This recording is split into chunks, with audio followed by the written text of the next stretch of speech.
भारतीय जनता युवा मोर्चा पन्हाळा तालुका पूर्वची कार्यकारिणी भारतीय जनता युवा मोर्चा पन्हाळा तालुका अध्यक्ष ओंकार बुरांडे यांच्या अध्यक्षतेखाली पार पडली। या कार्यक्रमाला महाराष्ट्र प्रदेश सरचिटणीस माननीय सुदर्शनजी पाटसकर, महाराष्ट्र प्रदेश सचिव सागरजी वनखंडे, प्रदेश कार्यकारिणी सदस्य अजयजी चौगले, युवा मोर्चा जिल्हाध्यक्ष डॉक्टर अरविंद माने, जिल्हा उपाध्यक्ष सचिनजी शिपुगडे,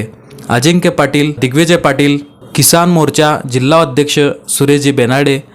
पन्हाळा शाहवाडी विधानसभा प्रमुख प्रवीणजी प्रभावळकर, विधानसभा विस्तारक राजेंद्र पाटील,